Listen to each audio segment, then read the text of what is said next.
Les journalistes mobilisés ce 3 mai pour célébrer la journée internationale de la presse. Rendez-vous marqué par plusieurs manifestations présidées par le ministre du tutelle, le chef du gouvernement, qui s'est aussi joint à la cause en offrant un déjeuner au monde de la presse. Les mélomanes qui retrouvent leur idole Habib Kouyaté sur l'esplanade du CICB pour la soirée dédicace de son nouvel album So. C'était cette nuit en présence de la première dame, Keïta Aminata Maïga. Modibo Soirée nous en donnera quelques séquences dans ce journal. Mesdames et messieurs, bonsoir, bienvenue. Après sa journée de déclaration de politique générale avec les députés hier à l'Assemblée nationale, le Premier ministre était aujourd'hui avec la presse qu'elle avait invitée pour un déjeuner. L'occasion, c'était bien sûr pour célébrer la journée internationale de la presse, mais actualité oblige. La rencontre avait également, avec les médias, s'est intéressée à des questions relatives à la DPG, un reportage de Youssouf Diakité. Le Premier ministre, chef du gouvernement et la presse autour d'un déjeuner. L'occasion était bonne pour débattre de toutes les questions presque qui intéressent la vie de la nation. La croissance économique, la sécurité et surtout la professionnalisation de la presse. Des idées majeures ont motivé l'invitation de la presse par le Premier ministre à un déjeuner. La première, c'est aujourd'hui la journée internationale de la presse. Donc c'est de magnifier cette journée, la fêter dans un cadre convivial avec les acteurs de la presse. Et la seconde, c'est de partager avec la presse les premières impressions suite à la déclaration de politique générale et au vote qui s'en est suivi à l'Assemblée. Mais nous avons aussi profité de cette occasion pour assurer les acteurs de la presse de notre disponibilité à les aider, à les accompagner, à faire en sorte que nous ayons dans notre presse, dans notre pays, une presse indépendante, forte, qui fait son métier en dehors de toute pression. Les journalistes ont saisi l'occasion pour poser des questions précises liées à l'augmentation de l'aide à la presse et la stabilisation du pays. Nous allons mettre la presse dans les conditions. C'est que c'est la priorité absolue dans notre pays. Parce que c'est le Nord et ses problèmes qui ont empêché le Mali de fonctionner comme il faut ces 50 dernières années. Et que la crise que nous avons vécue en 2012 trouve ses racines dans le Nord. Donc rien que par ce fait-là, nous ne pouvons pas ne pas accorder une attention particulière. La presse, dans sa diversité, a bien apprécié ce partenariat recherché par la primature. Le Premier ministre a eu l'amabilité de nous inviter et il a eu aussi l'amabilité de répondre à nos questions et de nous aider à résoudre certains des problèmes que nous lui avons posés déjà. Il y a au moins 5 à 6 problèmes que nous avons posés qui, de manière concrète, nous a dit « je vais faire mon possible pour que ce soit déjà des problèmes oubliés par la presse. » Il a une idée claire de ce qu'il veut faire. Il nous a expliqué sa vision de la presse. Une presse libre, une presse indépendante, une presse variée. Et il a clairement dit qu'il n'est pas question pour lui d'acheter un journal ou d'acheter un journaliste. Ensemble, main dans la main, a conclu le Premier ministre, le combat pour le développement durable est forcément gagné. Oui, la presse malienne qui célèbre aujourd'hui 3 mai, journée internationale de la liberté d'expression et de presse. Au programme, plusieurs manifestations, débats, conférences et autres échanges sur la situation des médias dans notre pays. Et c'est le chef du département des tutelles, le ministre de l'économie numérique, de l'information et de la communication qui a présidé l'événement. Un reportage de Aluseni Touré. Journée de célébration, mais surtout de souvenirs pour tous ces soldats de l'information tombés à travers le monde juste pour avoir voulu pratiquer leur métier d'informer. La minute de silence observée en leur souvenir rappelle à tous la pertinence de leur sacrifice. Nous nous souvenons, comme si c'était hier, des agressions, emprisonnements, interpellations intempestives qu'ont subi nombre de nos confrères et consoeurs, dont certains sont ici même dans cette salle. Nous nous souvenons, comme si c'était hier, des descentes musclées dans les rédactions, des irruptions dans nos bureaux. Nous nous souvenons, comme si c'était hier, des enlèvements mani militari de certains confrères.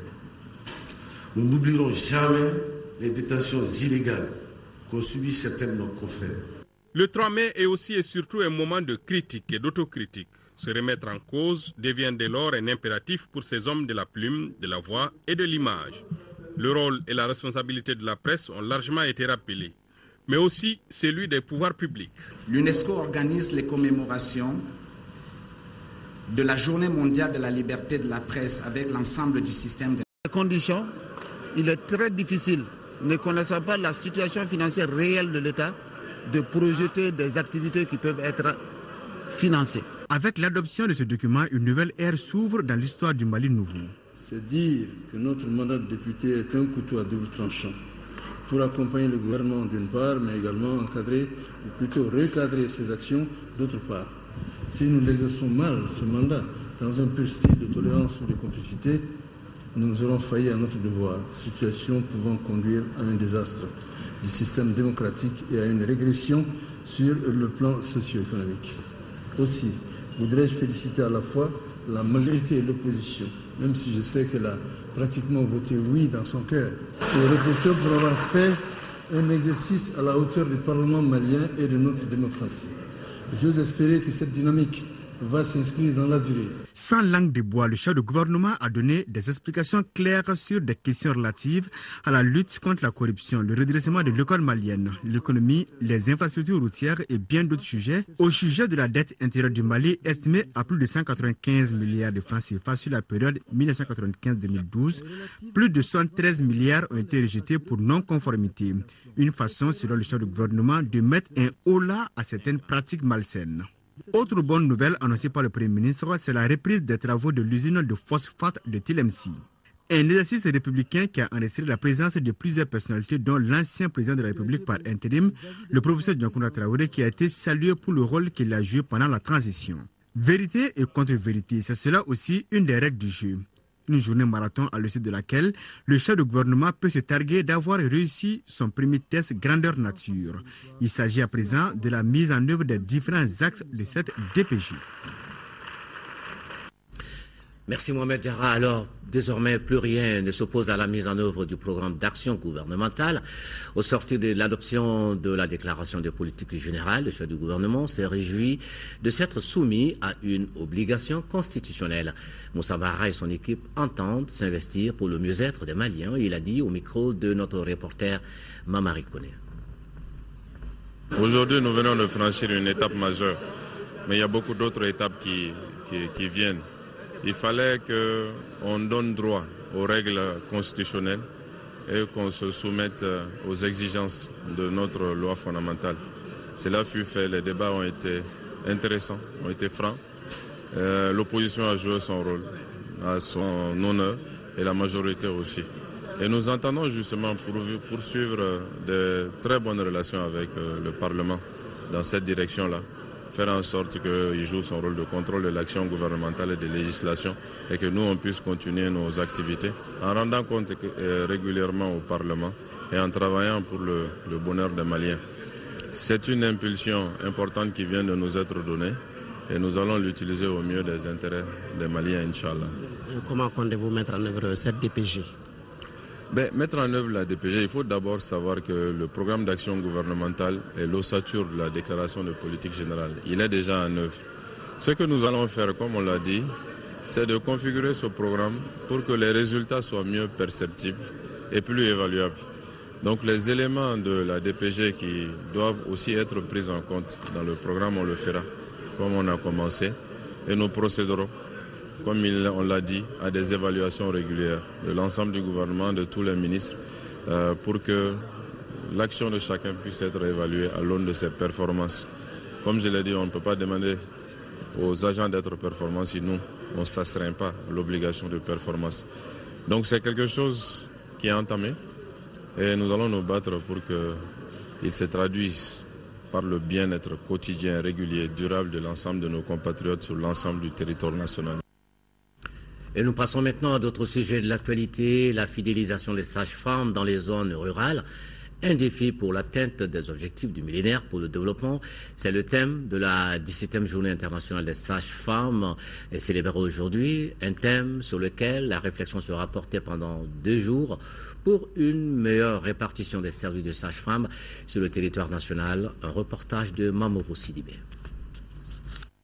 La 17e journée internationale de la sage-femme au Mali qui a ouvert ses travaux se veut une auto-évaluation Depuis sa création au Mali, l'association des sages-femmes du Mali a déployé des efforts louables parmi lesquels la mobilisation des sages-femmes autour de la problématique de la mortalité maternelle, néonatale et infantile, l'engagement des sages-femmes dans la prévention de la fistule obstétricale, le dépistage du cancer du col de l'utérus et la lutte contre le paludisme.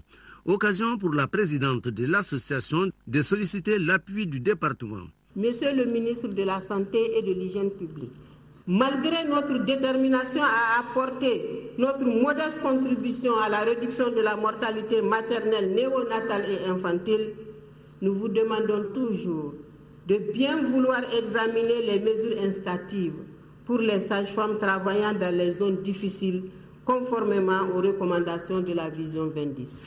La sage-femme est dédiée au sacerdoce de sauver 2 vies en un coup. À ce titre, l'atteinte des objectifs 4 et 5 des OMD lui incombe en premier lieu. Les défis sont certes immenses.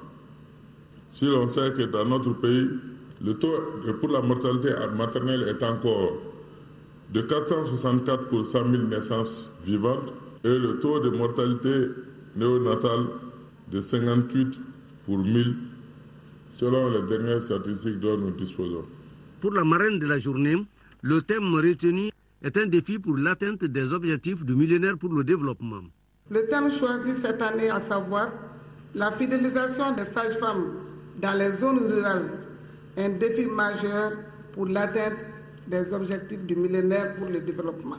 Ce thème nous interpelle tous, car la disponibilité des sages-femmes partout, en tout lieu et en toutes circonstances, est un indicateur incontournable. Déjà à l'ouverture des travaux, certaines femmes ont reçu des prix d'encouragement pour leur engagement en faveur de la profession. Le secteur de l'industrie, du commerce, de l'artisanat, de l'emploi et de la promotion de l'investissement privé a tenu ce matin au Centre international de conférences de Bamako sa revue sectorielle 2013. Cette conférence a permis aux participants de faire le bilan des réalisations, d'analyser les difficultés rencontrées par les projets et programmes des départements concernés avant d'élaborer les perspectives du secteur pour les 3 années à venir. C'est un reportage de Abdrahman Maïga.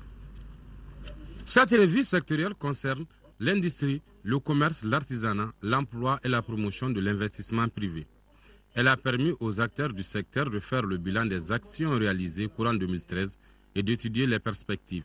Il s'agit en termes clairs de valider le rapport d'activité de ce département dans la mise en œuvre des politiques et stratégies, d'exécuter le budget et d'analyser les indicateurs sectoriels. Par la tenue de cette revue, les autorités visent une meilleure exécution des politiques et stratégies pour une croissance économique forte et durable. C'est pourquoi je vous invite à identifier les principales contraintes et difficultés qui entravent leur mise en œuvre et à formuler des recommandations et mesures en faveur de leur exécution correcte.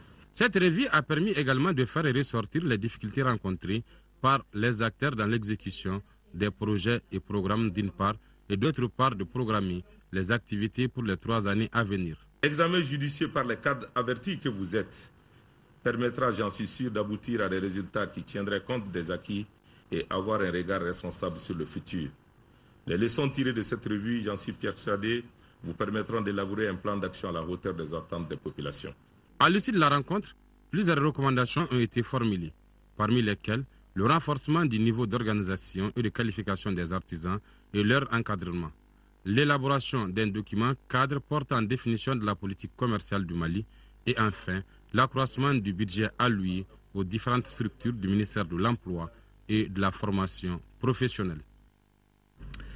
Une vingtaine de cadres de la douane viennent de suivre une formation en leadership et perfectionnement des cadres. Il s'agissait de doter ces responsables de connaissances devant leur permettre de contribuer à la modernisation de l'administration douanière pour l'adapter aux standards internationaux. L'atelier est organisé par l'Organisation mondiale des douanes et financé par la Banque mondiale. Un reportage de Nuhu Kone. La douane est engagée depuis quelques années dans un processus de modernisation. La Direction générale et l'Organisation mondiale des douanes entendent entretenir cette dynamique. C'est pourquoi elles ont initié cette session de formation sur le leadership et le perfectionnement des cadres. Cet atelier s'adresse aux principaux acteurs de la douane. On a commencé le cours par ce que nous appelons la douane du 21e siècle, donc les standards internationaux qui caractérisent une douane moderne. Nous avons développé les capacités pour qu'ils soient en mesure de porter la vision de la douane du Mali, de développer des stratégies qui vont permettre de réaliser cette vision. Le contrôle interne et la gestion des ressources humaines étaient au centre des échanges. La formation a été une véritable école selon les apprenants. Cette formation a été vraiment utile parce que ça m'a permis d'avoir les outils nécessaires pour accompagner ce changement. Ça m'a permis vraiment de savoir ce que c'est qu'un leader, quelle est la différence entre un leader et un manager, et quels sont les comportements que doit avoir un leader, quelle doit être son attitude, quelle influence il doit avoir sur son environnement. Le directeur général de la douane, Moumouni Dambélé, s'engage à traduire dans les faits les recommandations de l'atelier. J'instruis pour que nous ayons un projet de plan d'action issu de cette formation.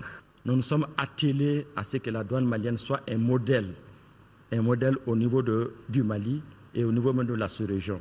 Cette session de formation a regroupé 10 jours durant 16 cadres de l'administration de la douane.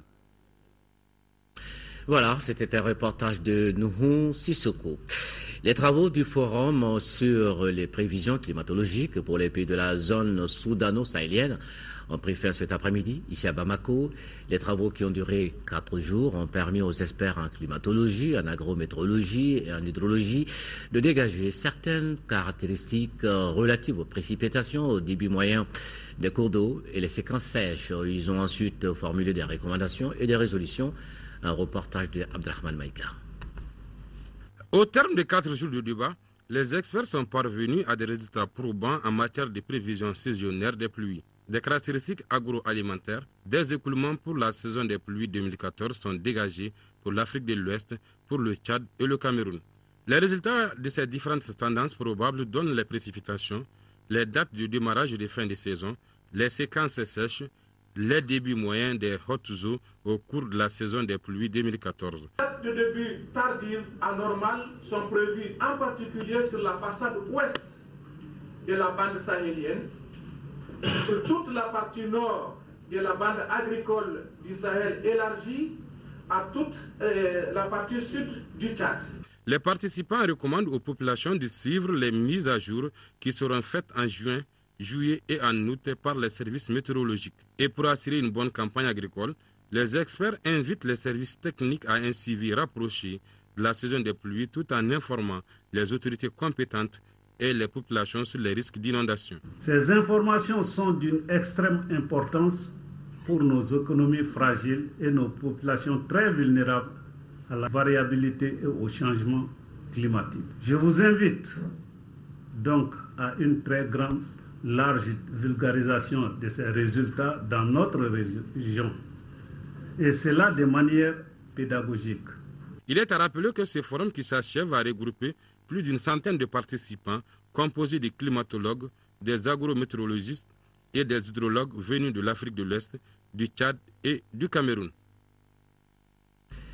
Les collectivités et les communautés de Douala jouent leur partition dans la gestion de l'école en mode décentralisé. C'est du moins le constat fait par la mission de la Commission éducation de l'Assemblée nationale en 2e région. Une mission qui a aussi recensé les préoccupations des établissements d'enseignement fondamental et secondaire.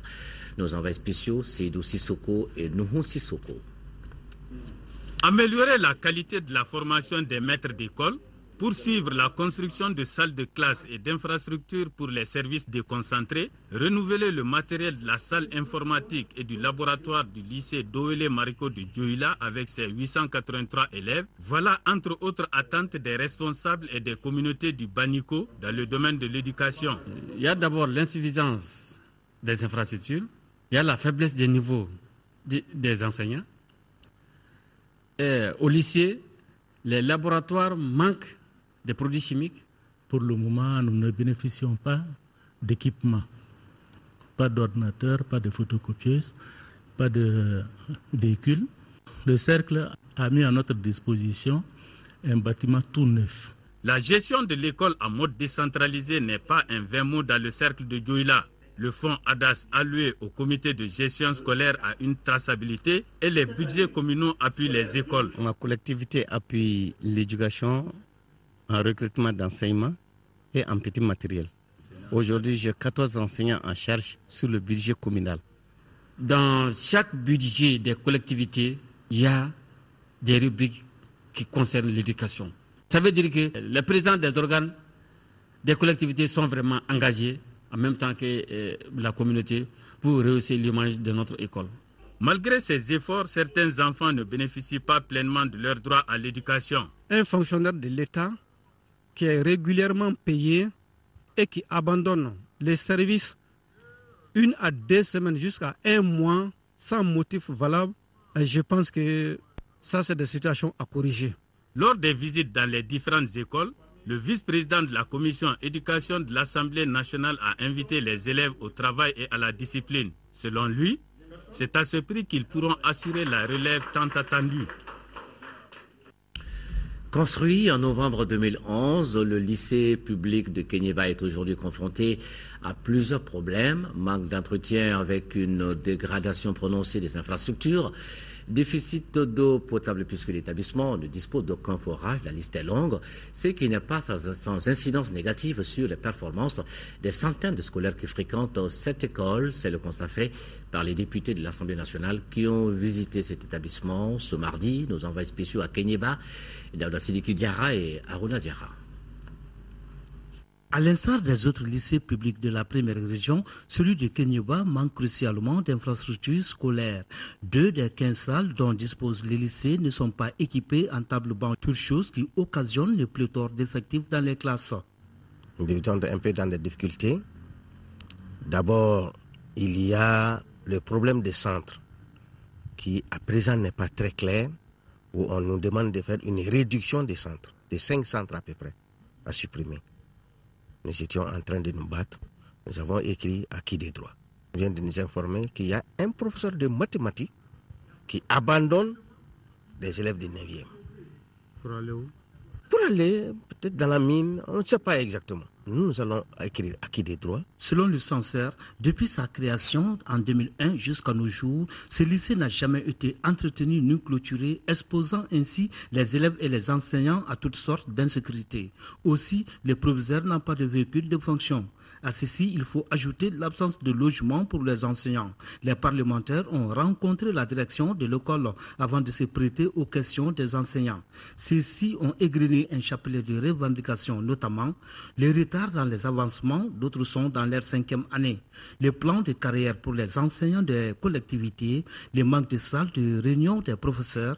Après 3 à 8 ans de service, certains professeurs n'ont pas changé de statut. Ils restent toujours stagiaires.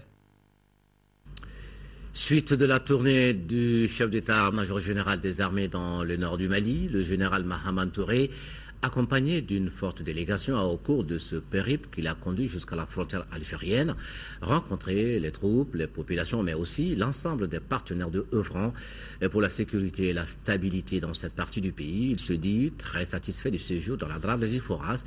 Nous l'écoutons au micro de Tchemoko Sagara. Il faut toujours avoir à l'esprit la mission origine des forces armées de sécurité. Nous devons créer les conditions pour que les populations puissent vaquer à leurs occupations. Nous avons donc une mission de préserver l'intégrité du territoire national, mais aussi avec les forces de sécurité, nous assurer que les populations sont en sécurité. Ces derniers temps, vous avez constaté vous-même un déficit en matière de sécurité, une insécurité croissante. Il est donc nécessaire pour disons, le chef d'état-major général des armées et ses services techniques, de se rendre sur place et d'aller voir de visu. On peut toujours vous envoyer des rapports, mais lorsque vous allez au contact des populations, vous voyez la réalité des choses. Donc le premier but d'abord, c'était d'abord de voir les conditions de vie et de travail des militaires pour pouvoir assumer les missions que l'autorité politique donc, nous a, disons, assignées, mais aussi rencontrer les populations. Parce que je pense que ça, c'est clé dans le dispositif. Donc cette mission m'a permis de voir qu'il y avait des attentes.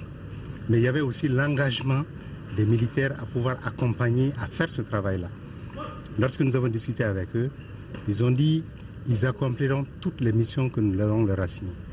Donc ça, c'est un engagement qui est très fort pour nous, parce que moralement, physiquement, matériellement, financièrement, toutes les dispositions ont été prises. La balle est dans notre camp aussi, d'une part. Donc il fallait que nous puissions revisiter ce dispositif, essayer de corriger les insuffisances pour que les citoyens, la conscience revienne entre les citoyens et nous-mêmes. J'ai rendu visite au contingent de l'aménagement, gens de Serval qui sont dans notre dispositif, pour qu'ensemble, que nous nous concertions régulièrement, que nos états-majors puissent travailler ensemble. Je suis très satisfait d'avoir fait cette visite. 41 millions de francs CFA, c'est la valeur des kits informatiques que l'agence luxembourgeoise de coopération au développement vient de mettre à la disposition des services étatiques et des collectivités en 6e région.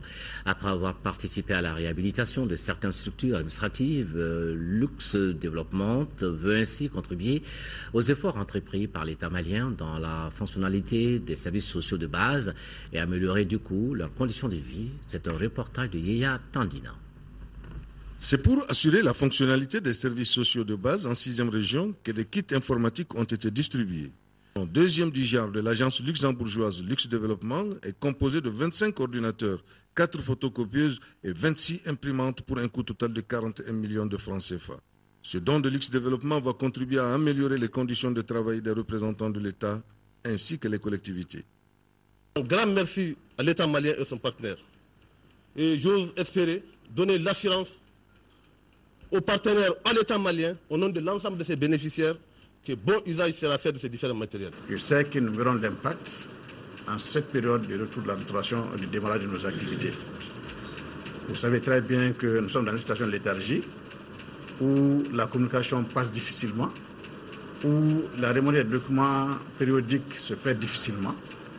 Il est bon qu'on s'organise pour faire en sorte que cet équipement puisse nous servir et apporter un plus à notre façon de faire. La cérémonie de remise a mobilisé les sous-préfets et maires des cercles de Niefenke, Gundam, Diri, Gourmararous et Tombouctou. Groupe Action pour l'enfance au Sahel offre une ambulance médicalisée à la direction de la protection civile, un don d'une valeur de 5 millions de francs CFA et qui va certainement aider ces hommes et femmes dans leur mission de secours aux populations. Inaba est allé voir. En remettant cette ambulance, il s'agissait pour l'ONG Groupe Action pour l'enfance au Sahel d'apporter son soutien à la protection civile dans sa mission de secours aux populations en détresse. Ce geste est le deuxième du genre. Il intervient après une première remise de voitures dotées d'instincteurs. Nous avons un grand souci pour réellement la protection de la population. C'est dans ce cadre que nous avons passé. Quand on sait aujourd'hui qu'au Mali et à Bamako, il y a beaucoup d'anciens et il y a beaucoup d'accidents en conséquence. Le directeur de la protection civile a remercié le donateur pour ce don précieux. Il a rassuré l'ONG que ce don sera utilisé à bon escient. Je suis satisfait vraiment de cette donation. En 2011 également, l'ONG nous a offert un véhicule incendie que nous avons affecté à la direction régionale de Mopti. Vraiment, je suis très satisfait, je suis très content. Créé en 2003, le groupe Action pour l'enfance au Sahel œuvre pour le développement communautaire au Mali, avec un accent sur les enfants et les femmes, à travers l'alphabétisation, la protection des droits de l'enfant. Un peu de détente maintenant en musique. Le temps était plus clément cette nuit sur l'esplanade du CICB après la pluie bienfaisante qui avait arrosé la capitale hier en début de soirée. Et c'est dans cette atmosphère que Habib Kouaté signait son retour sur la scène musicale avec un nouvel opus baptisé So. Et cela après 7 ans d'absence. So en langue bamanan chez soi comporte 11 titres enregistrés ici à Bamako. Une très belle soirée qui a enregistré la présence de l'épouse du président de la République, Keïta Aminata Maïga. Voici quelques séquences choisies par Modibo Soirée. Après 30 ans de carrière marquée par 6 albums solo, Habib Kouaté est devenu aujourd'hui un ambassadeur incontournable de la musique malienne à travers le monde. So ou chez soi est un album goupillé et enregistré au pays. Distille un message doux, celui du plaisir d'être chez soi, le bonheur d'être au Mali en toute simplicité. Pendant la période de la crise que j'ai fait cet album, donc les enregistrements, les recherches, je les faisais dans mon champ, et puis à la maison, et puis tout est resté en studio, le studio chez moi, c'est un petit studio, hein. Et puis on a fait, et tous les musiciens sont venus de Bamako, et puis chacun enregistre et chacun rentre chez soi.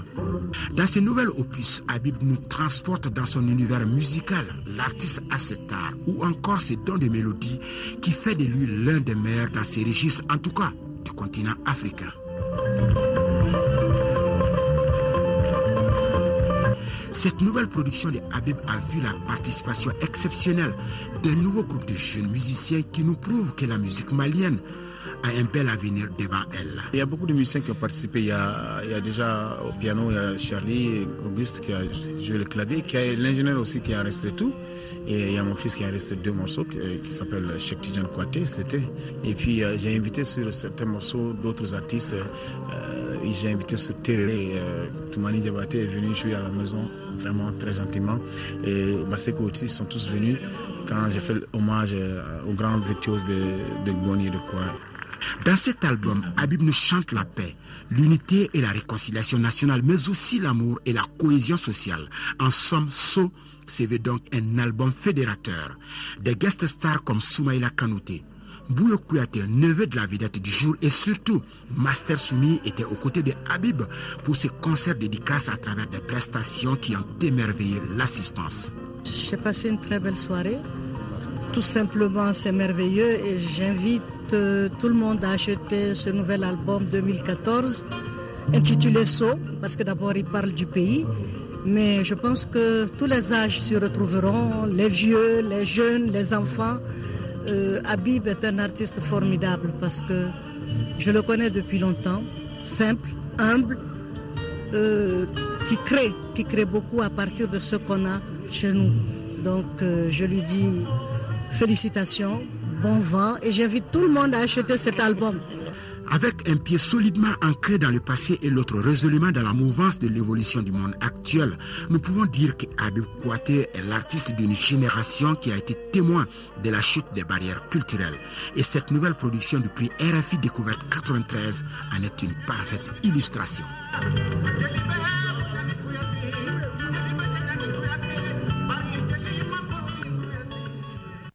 Voilà, très belle soirée hier et vous pouvez continuer la fête en achetant l'album So. Maintenant, on va passer au sport, basketball. Le 27e conseil national de la Fédération malienne de basketball s'est ouvert ce samedi matin dans la salle de conférence du stade du 26 mars. Pendant 2 jours, des délégués venus de toute la région du Mali vont examiner les rapports financiers au moraux écoulés du mandat à venir. La cérémonie était présidée par le ministre des Sports, Ousseini Amianguindo, entouré de ses plus proches collaborateurs. Assa Soumaré était présente pour Mali Actualité. Ce conseil national est pour les acteurs du basketball malien l'occasion de faire le bilan des activités menées pendant le mandat et de dégager les perspectives de développement pour les 4 prochaines années. Selon le président sortant, depuis plus d'une décennie, le basketball au Mali a enregistré un regain de vitalité par l'organisation des compétitions nationales majeures couvrant l'ensemble du territoire national et sous divers formats qui concernent des activités de promotion du basketball à travers des conférences zonales et des compétitions d'élite. Les conférences zonales réservées aux catégories cadettes et juniors se sont déroulées de façon alternative dans plusieurs ligues et ont toujours été l'occasion de détecter des jeunes talents. Au plan des compétitions internationales, les équipes nationales ont été présentes dans les compétitions de FIBA Afrique et de FIBA, présents aux Jeux olympiques, au niveau des Jeux africains et aux Jeux de la francophonie. En présidant ce conseil, le ministre des Sports a invité les acteurs à plus de responsabilités pour le bon développement de la balle au panier. À cet effet, des documents vous seront soumis pour examen et appréciation. En cela, sans préjuger des débats qui auront lieu autour des dossiers, je vous invite, mesdames et messieurs, les délégués et chers participants, à une étude poussée des documents, à des critiques objectives, à la sérénité et à la courtoisie dans les discussions. Qui de Seydou Diawara ou de Maître Jean-Claude Sidibé prendra les rênes de la Fédération malienne de basketball pour un mandat de 4 ans? La réponse ce dimanche 4 mai 2014. Maintenant, football, au compte de la 17e journée jouée hier au stade Modibo Keïta, l'USFAS a dominé le Nianan de Koulikoro par le score de 3-1. Le résumé de cette rencontre avec Mamoutou Danté. Le Nianan de Koulikoro a concédé sa 10e défaite de 3-1 devant l'USFAS. Après un jeu équilibré entre les deux équipes, le Nianan de Koulikoro arrive à mettre la pression sur la défense adverse et ouvre le score sur pénalty à la 43e minute par Ismaïla Silla. À la reprise, les militaires accélèrent, ce qui les permet de mettre la pendule à l'heure par Amadou Diallo à la 51e minute. Score 1 but partout. À partir de cet instant, le jeu devient plus encasé. C'est ainsi que l'USFAS inscrit un deuxième but par leur capitaine Ibrahima Diabaté à la 60e minute. Et même un troisième but à la 63e minute par Adama Traoré. Score final 3-1. Avec ces scores, l'USFAS renouvelle l'exploit de la phase aller. On était mené 1-0 en première mi-temps, mais dans les vestiaires, on a pu au moins corriger les lacunes. En même temps, ils ont compris qu'ils devaient chercher les 3 points, comme on le fait d'habitude. Donc, les 3 points, ça nous fait toujours avancer. Les jeunes, vraiment, ils jouent, mais ça ne va pas d'abord. Ça va pas. Et qu'est-ce qui ne va pas, c'est l'attaque. C'est l'attaque qui ne va pas. Donc, il faut chercher à revoir ça. Et à partir de nos erreurs, on va chercher à corriger pour qu'on puisse se rattraper. Avec cette victoire, l'USFAS aura 23 points et le Nianan de Koulikoro reste à 13 points au classement provisoire de la 17e journée. Pour la 12e journée, l'USFAS sera l'hôte de l'AS Police et le Nianan de Koulikoro en découdra avec l'AS Elwich FC d'Aguelhok. Le club olympique de Bamako, lui, consolide sa place de leader. Le COB a battu l'ASB cet après-midi par le score de 3-0. Plus de 300 athlètes, des vétérans, mais aussi des jeunes, ont préparé à la première édition de la marche du cœur organisée par la Ligue régionale d'athlétisme de Ségou. Autorités politico-administratives et acteurs de la promotion du sport ont tous répondu présents à cette invitation sur la place de l'indépendance de Ségou afin d'amener la population à pratiquer la marche. Correspondance Fousseni Samaké. C'est sous un temps clément favorable à la pratique du sport que le gouverneur de la région de Ségou, en compagnie de la présidente de la Fédération malienne d'athlétisme, a donné le premier pas de cette marche de cœur dans la cité des Balanzans. L'objectif visé est d'orienter les populations, surtout les personnes du 3e âge, vers la pratique sportive qui guérit beaucoup de maladies. La première étape de cette marche a mis en compétition les vétérans sur une distance de 3 km, dominée par Siaka Dambélé, suivi de Issa Diarra et Modibo Sakirou Traoré. Les 5 km réservés aux athlètes a permis à Bourama Diakité de s'imposer devant Djibril Escalongo et Seydou Kassogué. Je voudrais vous inviter à laisser vos voitures, vos motos ou tout autre moyen de locomotion, ne serait-ce que 2 fois par mois, et faire 30 minutes de marche à votre rythme. Car les bienfaits sur la santé ne sont plus à démontrer, aussi bien pour la prévention que pour la guérison de beaucoup de maladies. C'est la première fois que nous assistons à une marche de cœur. Et ça se passe heureusement à Ségou ici. Nous avons vu que les Maliens ne bougent pas trop. Et ces derniers temps, les gens se mettent à marcher. Et si c'est organisé pour une compétition, je pense que c'est une très bonne initiative. C'est une marche de santé, une marche préventive et aussi une marche olympique. Et nous, en tant que représentants de l'État, nous avons comme mission d'accompagner ce gouvernement sur le terrain. Donc il est bon aussi que nous nous préparons. La Ligue régionale d'athlétisme de Ségou ne compte pas s'arrêter en si bon chemin. Elle compte perpétuer cette marche pour l'amélioration des conditions de santé des populations. C'est la fin de cette édition. Nous vous remercions de l'avoir suivi. Dans Actu Hebdo, demain dimanche, nous aurons sur le plateau M. Touré Mohamed Al-Bachar. Il est le directeur général du FAPA, le Fonds d'appui à la formation professionnelle et à l'apprentissage.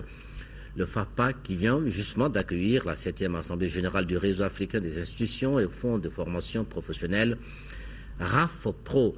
Nous aurons également avec nous M. Mohamed Kouyaté. Lui, il est prévisionniste à la Direction générale de la météo. Avec lui, nous parlerons du forum sur les prévisions climatologiques pour les pays de la zone soudano-sahélienne. Une rencontre également tenue ici à Bamako. Actu Hebdo, c'est à partir de 12h sur l'ORT et c'est juste avant le 13h dimanche qui vous sera présenté demain par Kadidja Toukone. Le journal de 20h, Nyanya Elou Traoré sera sur ce plateau. Merci, excellent week-end.